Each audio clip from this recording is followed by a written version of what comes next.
بتا دوں کہ جو غار حرا میں کلام پاک کی پہلی وحی جو حضور اکرم صلی اللہ علیہ وسلم پر نازل ہوئی ہے، اقرا، وہ بھی رمضان شریف میں ہی نازل ہوئی ہے۔ یہ بھی روزوں کی سعادت کی بات ہے کہ بعد میں اللہ رب العزت نے روزوں کو فرض قرار دیا، تو رمضان کی فضیلت ان روزوں کی سعادت یہ ہے کہ اللہ نے اپنا کلام جو ہے وہ روزوں کے دنوں میں اتارا۔ روزے ایک رات میں پورا کلام اترا۔ روزوں کی جو شروعات، قرآن کی جو شروعات ہوئی ہے وحی کی، وہ رمضان شریف میں ہوئی۔ جو اللہ کی راہ میں جان دینے کا معاملہ، جہاد کا معاملہ، جو اللہ کے دین کی بلندی، سربلندی کا معاملہ ہے، وہ رمضان شریف میں ہوا۔ اب آپ یہ دیکھیے کہ رمضان کی کتنی سعادتیں ہیں کہ رمضان سے ہمیں تقوی ملتا ہے، رمضان سے ہمیں جہاد ملتا ہے، رمضان سے ہی ہمیں قرآن ملتا ہے، رمضان سے ہمیں کتنی فضیلتیں ملتی ہیں، اور کتنا ہمارا معاملہ میڈیکلی بھی ڈاکٹر یہ کہتے ہیں کہ جو روزہ ہے وہ ایک حساب سے جسم کو جو ہے وہ توانا رکھتا ہے۔ مطلب سال میں 30 روزے رکھنا اپنے آپ میں اپنی تندرستی کو قائم اور دائم رکھنا ہے۔ مطلب یہ جو روزہ ہے، جیسے ہر چیز کی ایک زکوٰۃ ہوتی ہے، روزہ بھی باڈی کی زکوٰۃ ہے۔ اس لیے روزوں کے معاملے میں ہمیں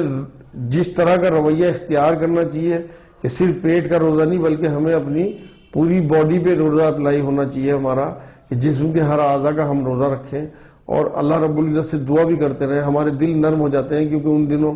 شیطان کو بھی قید کر لیا جاتا ہے۔ روزوں کے دنوں میں اللہ کی طرف سے رحمتوں کی بارش ہوتی ہے۔ روزے داروں کے لیے یہ بڑی سعادت کی بات ہے کہ ان کے لیے جنت کا دروازہ الگ کر دیا گیا۔ ریان نام کا دروازہ حدیثوں میں آتا ہے کہ تمام روزے رکھنے والے جو ہیں وہ اس سے داخل ہوں گے۔ اب آپ اندازہ لگائیے کہ اللہ رب العزت نے کیٹیگری ہی روزے داروں کی الگ کر دی کہ خود اس کا اجر دینا، ان کے لیے الگ سے جنت کا دروازہ کھول دینا۔ یہ اللہ رب العزت کی رحمت اور برکت ہے، اس کی ہمارے اوپر بے پناہ نوازش، کرم اتنا روزوں کے ذریعے ہمیں ملتا ہے کہ ہمارے لیے آخرت آسان ہو جاتی ہے۔ مطلب جب خود حضور اکرم صلی اللہ علیہ وسلم یہ بات کہہ رہے ہیں کہ جو 2 چیزوں کی ضمانت مجھے دے میں اسے جنت کی ضمانت دیتا ہوں، تو پکا سچا روزہ رکھنے والا، دل سے، روح سے، وجود سے، پورے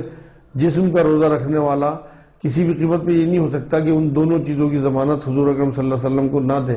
ایک جبڑوں کے بیچ اور ایک زانوں کے بیچ۔ روزے سے متعلق کچھ چیزیں اور میں آپ کو بتا دوں۔ ایک تو جو روزے دار کی بھوک ہے وہ اس کے گناہوں کے زنگ کو دھو دیتی ہے۔ خود حضور اکرم صلی اللہ علیہ وسلم کی حدیث پاک ہے کہ رمضان کے روزے جو ہیں وہ پورے سال کے گناہوں کا کفارہ ہے۔ روزوں کے معاملہ یہ ہے کہ جب حضور اکرم صلی اللہ علیہ وسلم ہمیں خود تعلیم دے رہے ہیں اور خود بشارت دے رہے ہیں تو کتنا آسان ہے معاملہ۔ روزوں کی برکت سے ہی ہمیں لیلۃ القدر ملی ہے، روزوں کی برکت سے ہی ہمیں اعتکاف ملا ہے، جو حضور اکرم صلی اللہ علیہ وسلم کی ہمیشہ کی سنت رہی۔ حضور پوری زندگی رمضان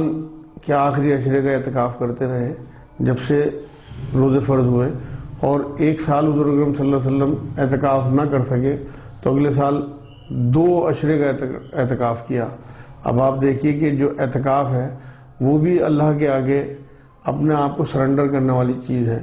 کہ ہم تمام تر چیزیں جو ہیں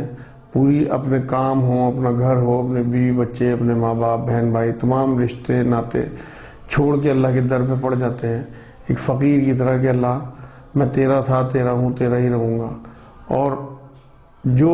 تو دے جو میری جھولی میں ڈال دے۔ اس طرح سے ایک بھکاری کی طرح سے ہم اللہ کی بارگاہ میں گڑ گڑاتے ہیں، پڑے رہتے ہیں 10 دن تک۔ اس میں یہ بھی میسج ملتا ہے کہ ہمارا جو اعتکاف کا معاملہ ہے، اللہ کے رسول صلی اللہ علیہ وسلم ہمیں اس سنت کو دے گئے ہیں۔ لوگ اس پہ زیادہ دھیان اس معاشرے میں نہیں دے رہے ہیں، لیکن دینا چاہیے، کیونکہ یہ بڑی سنتوں میں سے ہے حضور اکرم صلی اللہ علیہ وسلم کی، جسے کبھی ترک نہیں کیا۔ ایک بار چھٹ گئی تو اگلے سال 20 دن کا کیا۔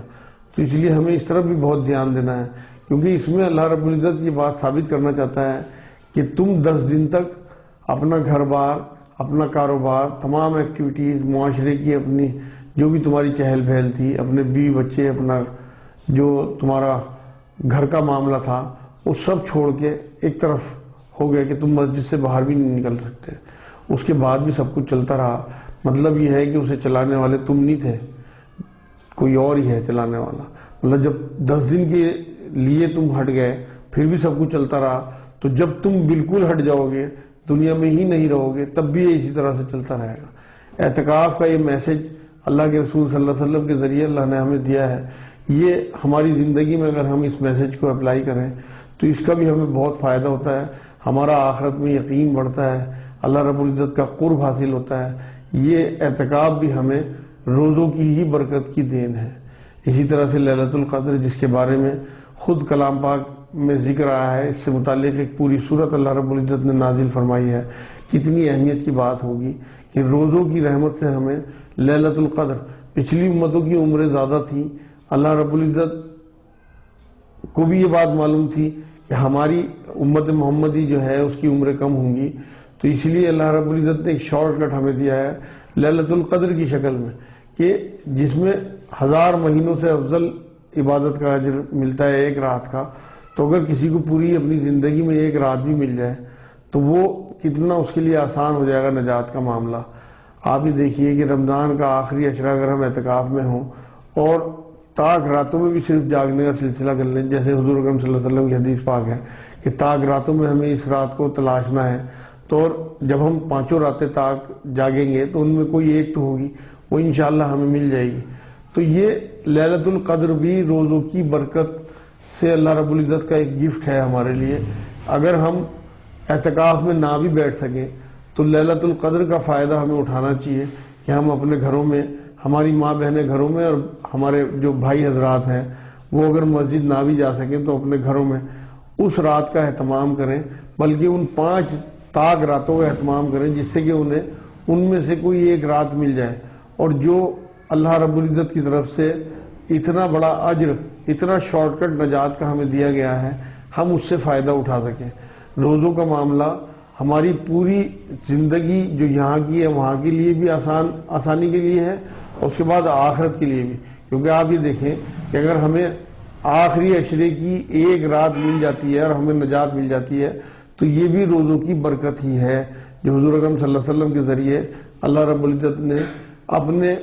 محبت کا اظہار کیا ہے۔ مطلب یہ روزے جو ہیں، روزوں کی جو